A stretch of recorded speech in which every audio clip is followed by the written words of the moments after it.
Recently, I've been focusing on the fact that a lot of the politics out there from both the left and the right are deeply negative. On the left, it is mainly caused by postmodern critical theory and its oppressor versus oppressed, power is everywhere narrative. On the right, it is the endless moral panics, outrage-based populism, and conspiracy theories. Both sides paint a bleak future and radicalize their followers towards a destructive extremism using fear. I think the only thing that can save us from all this is a positive vision. What we need is a politics of meaning and hope. So how can we have a politics of meaning and hope? First of all, we need to have a meaningful, achievable goals.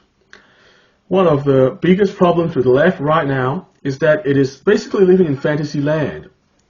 It wants to build a utopia that simply can't exist, and wouldn't mind heightening conflict and deconstructing everything we have to get there.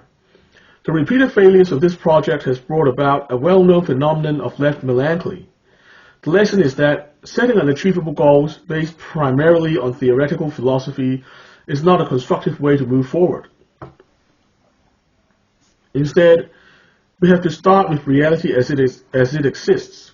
And part of that reality is that life is suffering, at least to some degree. This has been true throughout history. Suffering is part of life, and it can't be extinguished by politics, as history has clearly shown.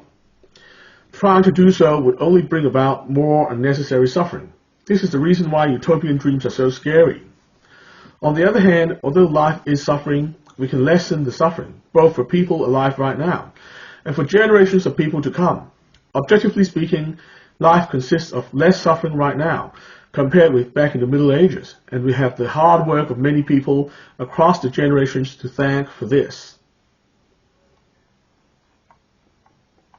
Therefore, to put it simply, the limitation of life is that we can't escape the fact that life is suffering, but the opportunity here is that we can lessen the suffering, both in the here and now and for the future of humanity too.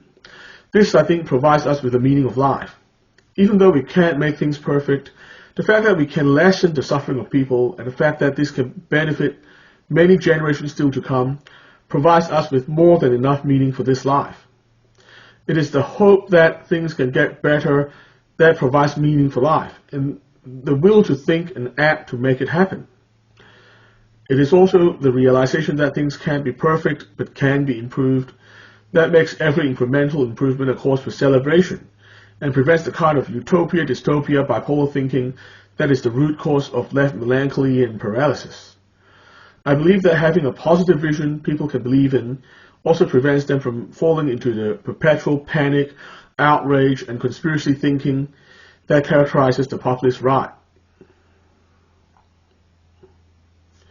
When we start from a positive thinking mindset rooted in a practical and realistic belief that things can get incrementally better, we can be truly constructive in both thought and action. There would be no more us versus them tribalism, no more need to own the other side, and no more victim mentality. There will only be a rational desire to make things better, which logically leads to the rational thinking and discussion required to make it happen. This is the kind of positive politics that I want to help bring about, to replace the kind of negative politics we have right now.